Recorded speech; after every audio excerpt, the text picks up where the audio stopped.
This is Melbourne. Like we like to enjoy outdoors. We like our coffee. We like our culture. We are not the people who just staying at home and eating takeaways all the time. So once this is up and over, I think people will just be out and about everywhere. Today on Dirty Linen, I am chatting to Manpreet Singh from Ladyboy Dining. We're recording on Sunday afternoon, and the Premier has not long spoken. He's given us our next steps forward for hospitality in Victoria, and it's not what everybody wanted. It's not that everything's open. It's still going to be very tenuous for a lot of restaurants to make enough money, get enough business flowing through the door to break even, but it is something. And I'm feeling a lot of optimism, a lot of excitement, and that's from operators as well as from people who are super keen to get back into restaurants. I definitely count myself among that number. Manpreet, I'm really grateful to have you on the show today. And first of all, welcome. Thank you, Danny. No, I'm glad to be here. I'm glad to be here, and thank you for the introduction. And grateful for the opportunity to be here and express my views. Fantastic.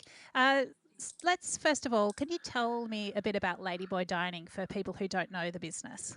Ladyboy Dining, a small, I'd probably say a medium-sized Thai restaurant with I think emphasis on Thai food, but a little bit modernized.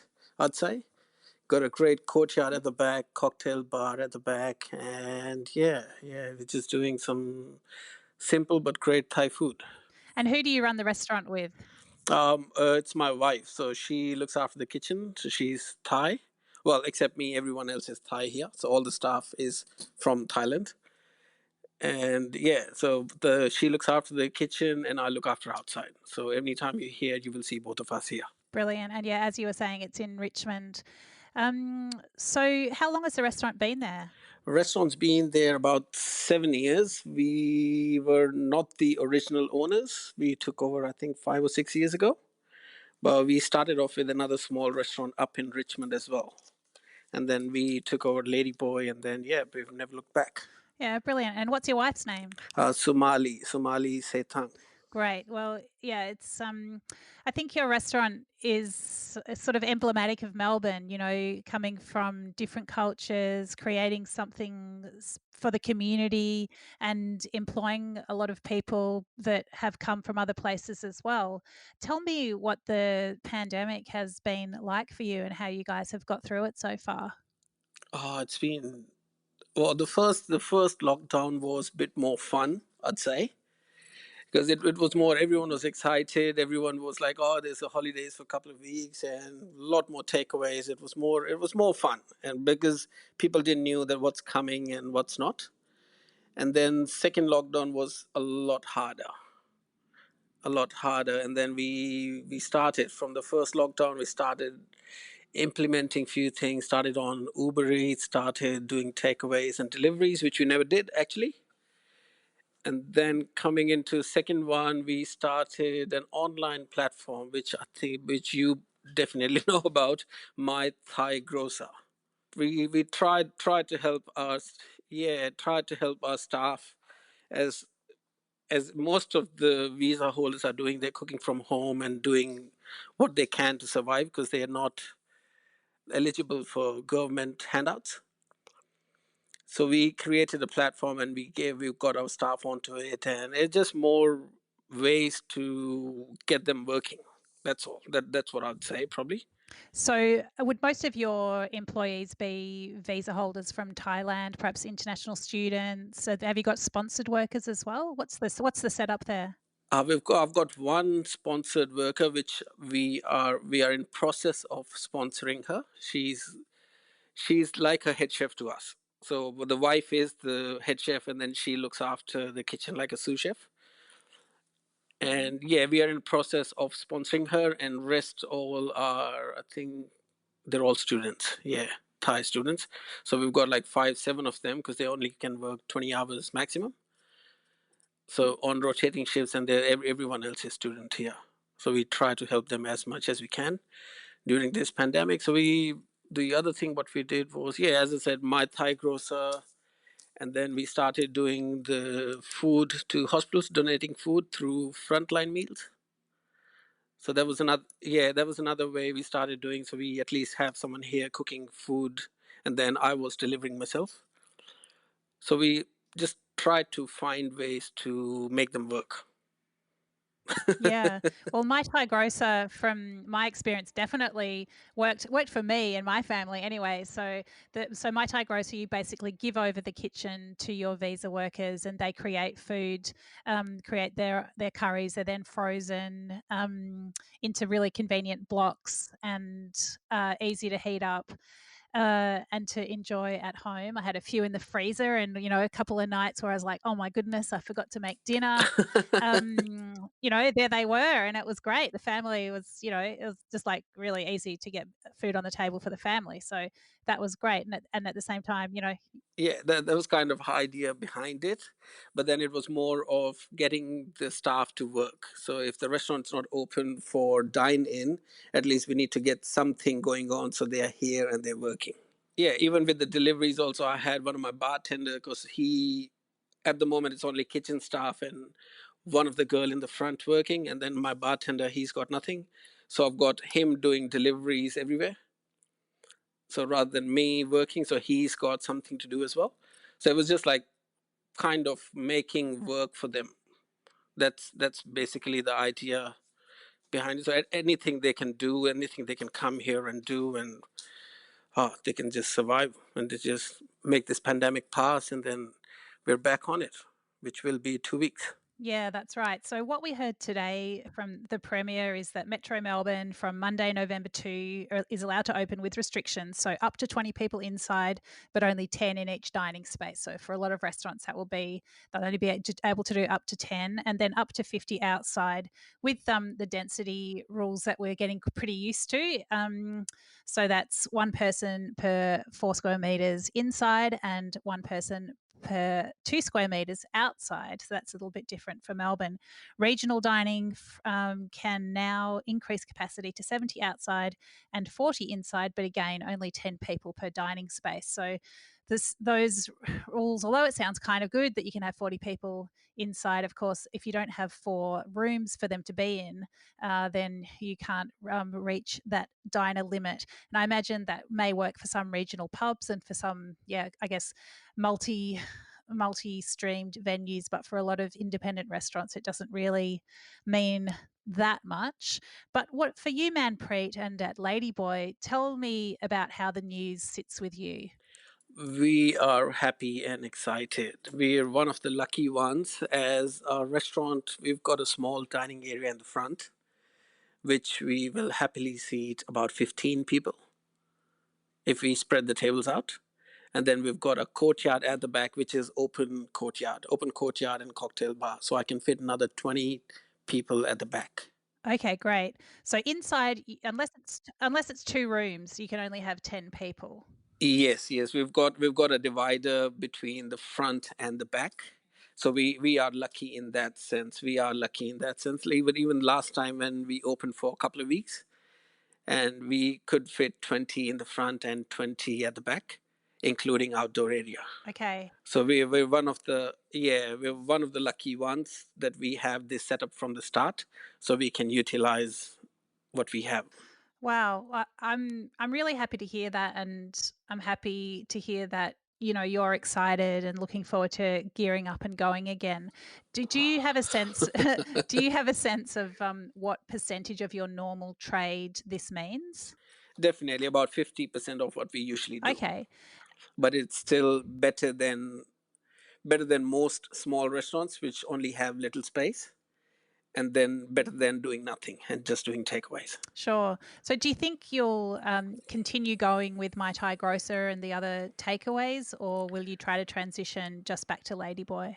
No, no, we will continue doing the takeaway, because that my Thai grocer was to get the staff to do something, and it's all about them doing. It's a kitchen chefs coming in the morning doing this stuff, and then my bartenders delivering the food.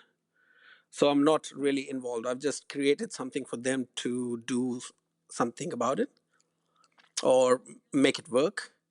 and then it's just going to be them. When the order comes in, if so, we've had plenty of orders through you, Danny. Thanks to you for that. Oh, that's good to know. And yeah, because no, because every time we go, and I even tell my staff to ask how they know about us. And there's plenty from Danny, and we're very grateful. We're very Oh, grateful. well, that's funny because, yeah, you never know if anyone reads anything you do, but that's great. Good to hear. So if the staff want to keep going with that, then you'll just let them keep going with it. If it works for them, then and if it can fit into the kitchen scheduling, then it's all fine for them to keep going.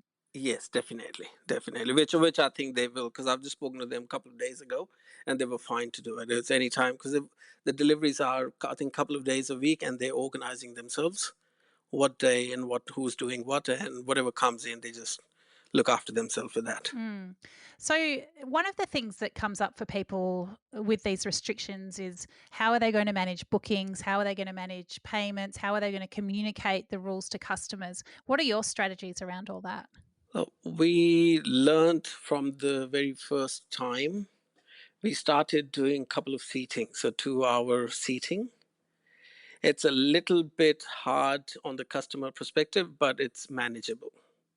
We never did seatings and everything in last 5 7 years of us operating, but this time we did, and it was a little bit hard, but it's okay. It's okay. Most of the customers they come in, they understand, but we have some who don't really want to go, but then you have to. Yeah. Um, yeah, some of those conversations could get a little bit tricky at times, I imagine. Yes, yes, yes. Oh, it's hard. It's hard. We had people. You've got to tell them like 5 times, and they're still enjoying their food, enjoying their wine until we literally have to clear the table without asking them. Wow. So it's. But we have everything. Everyone's been, yeah. It's hard, but it's okay. It's hard, but it's manageable Yeah. I think one of the because everyone knows everyone's in it together. mm. Yeah, we definitely have to remember that. And I think one of the things that has been so challenging for people in hospitality is that you are put into a situation where you have to do things that don't quite feel hospitable, and it is like turfing people out. Like, people won't be able to stand up and talk to their friends at the next table. They won't be able to jump up and order a drink at the bar. I think all those things like policing all those rules must be very challenging, and I think probably exhausting for you as a business owner. Yes. Oh, it's hard because sometimes the people come in. Like we had one instance because we were only allowed maximum 6 on a table, and it was a group of, I think it was group of 8, and we had to put 2 tables separate to each other, and they really didn't want to do it.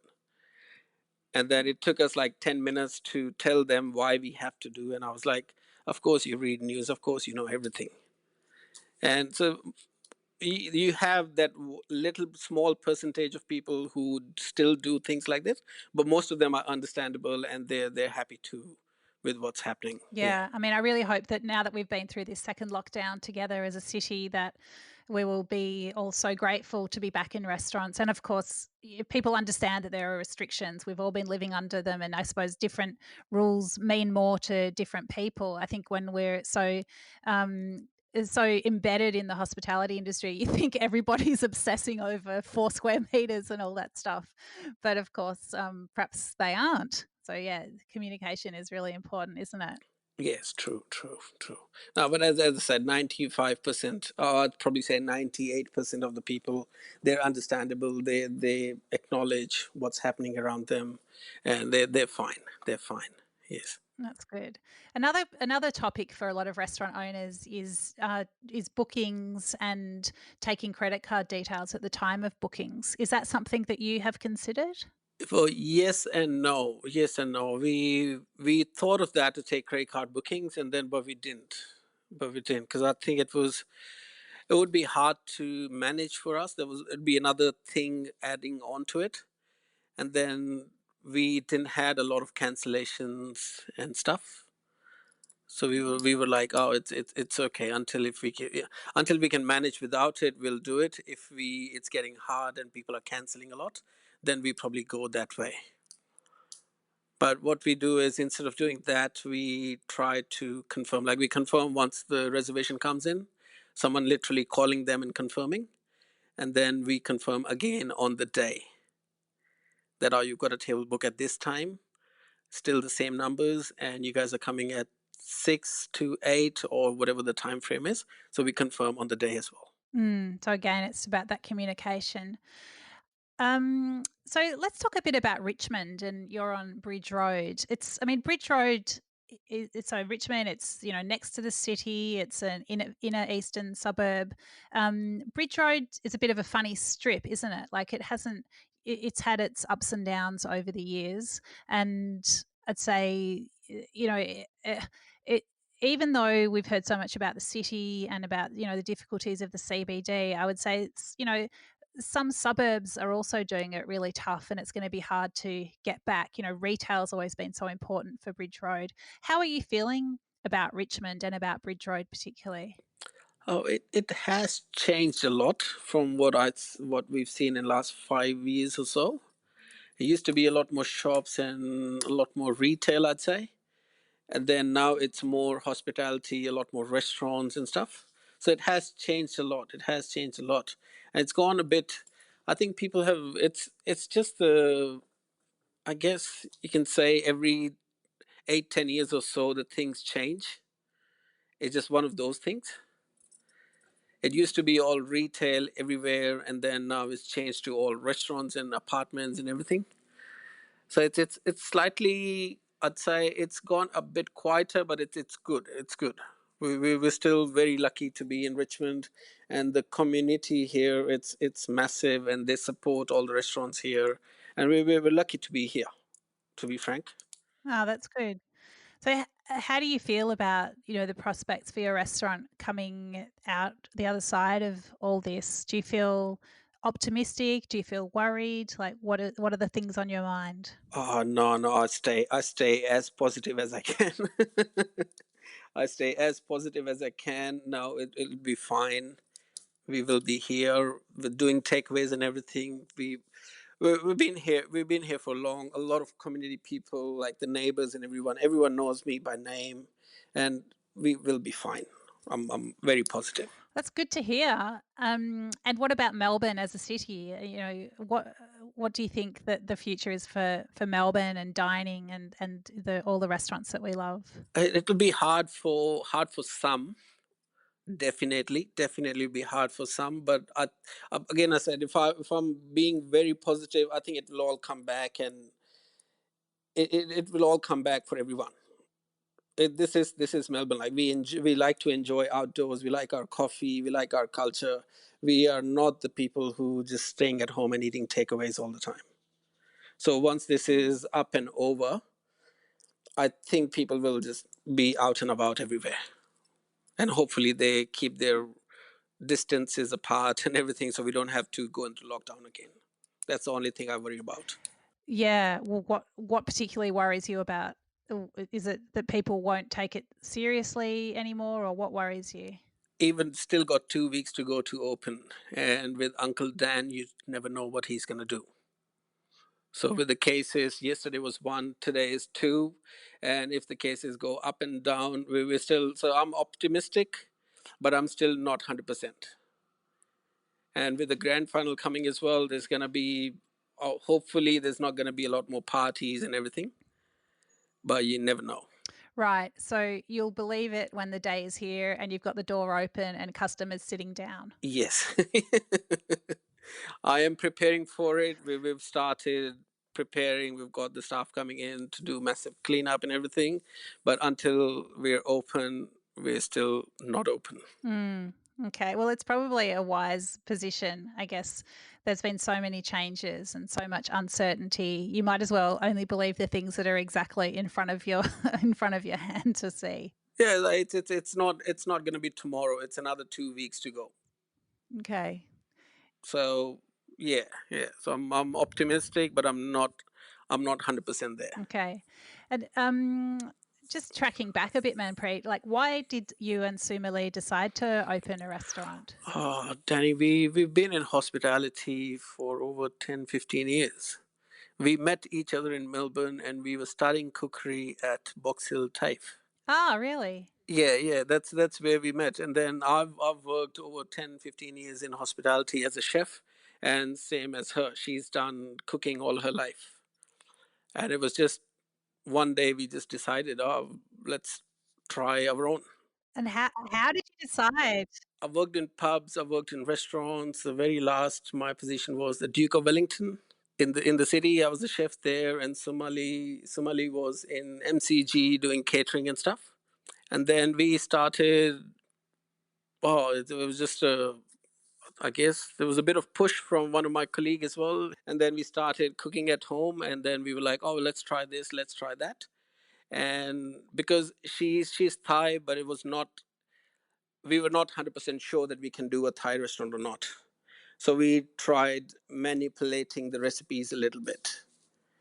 With that, I'd say we're authentic Thai, but there's a bit of mix and match in there, if that makes sense. So it's like when, yeah, it's like when I came up with our biggest seller is masaman curry, the lamb shank masaman curry, and I still remember back in the days when I was telling her let's do lamb because I used to do a lot of lamb shanks in the pub, and she's like, "Oh, we don't eat lamb shank in Thailand. That's not Thai dish." Right. I'm like, "That's why we do it because it's not Thai dish." And that was the exact conversation, and we started creating dishes like this, and we get friends over at home, and just to see their reaction. Okay. That's so Melbourne, don't you reckon? Yes, Because your background is Indian, right? yes, but So, I'm um, terrible in Indian. are you? Well, I was going to ask, like, why, when you've got an Indian man and a Thai woman, why does Thai food win? Why don't you open an Indian restaurant? No, no, no. I'm terrible in Indian. I always had dream of opening a fine Indian thing. It will happen eventually, but I always had dreamed of one Indian restaurant. It will happen eventually, but not yet. But yeah, I'm not big in cooking Indian food. Oh, that's so interesting. Um, Yeah, and then we had Somali's mum living here with us as well. So we could see what she's cooking and then we tried to copy from her a bit. okay. Yeah, yeah. So it all came about while sitting at home and cooking, I'd say. Right. I love it. So, and would you say that, who are your customers? Is it, yeah, do you have Thai people? Do you have, is it just like Anglos? Like who comes? I'd say not many Thai people, not many Asians, because the food is not to the palate of Asian people, I'd say, because it's not as heavy on chili and all. Yeah. And it's not, yeah, so not a lot of Asian people, not a lot of Asian people, but a lot of regular customers. Yeah. A lot of regular customers, people we, yeah, yeah, it's all, say, more Anglo, more white than Asians. A lot of Indians come for some reason. Not Really? my friends though. Yes, yes, not my friends though, but yeah, we get a lot of Indians. Right. So which is good, which is good. That's so interesting. Yeah, I just love that. It, to me, it just seems like, yeah, such a Melbourne story that you meet studying cookery in Melbourne. You have a little, yeah, cuisine battle, and just yeah, mix and match, and create something that's really individual. So I'm not surprised that you've got such a strong following. We always try to do things which is weird, which is weird. I've got another one. We had it on the menu, we took it off, and then we are planning to put back on in the summer because there's few dishes. We got few dishes on the menu which never go away because we tried to change the menu and then we had complaints that, oh, I came to order that. Where's my dish? Okay, right. Yeah, so there's few dishes which never go away, but there's few things which we change seasonally. And the my favorite salad would be a smoked duck salad.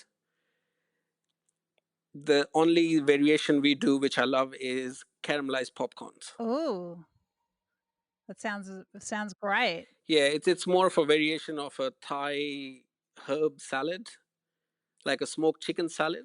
Yep, yep. We smoked duck with some tea leaves, and then we add some caramelized popcorns to it, and it's just delicious because it's spicy and the sweetness from popcorn. It just comes together. but it's not Thai. So again, it's that's what I mean. It's more mix and match than traditional Thai. Yeah. As you're talking about the food, I'm seeing myself sitting in a restaurant eating it, and I realize it's like I'm imagining you're describing the specials to me, and I'm trying to decide what I want to order. And what I've realized is that when I'm allowed to go back to restaurants, I'm going to have such bad menu anxiety because I'm going to want to order the perfect meal every single time, because every meal is going to be golden. But yeah, it just gets me more and more excited about the possibility of being back in Melbourne restaurants in a couple of weeks. Manpreet, it's so great to talk to you. Thank you for reading the specials to me and telling us about the Ladyboy journey through the pandemic. I really wish you all the very best of luck in getting the restaurant ready. And yeah, we will all believe it when we see it, but I reckon we will see it on November 2. Yeah, well done on everything that you've done so far, and good luck for the summer to come. Thank you. Thank you, Danny. Thanks for giving me opportunity again. And yeah, we will probably see you and your colleagues here at Ladyboy. Yes, Yes.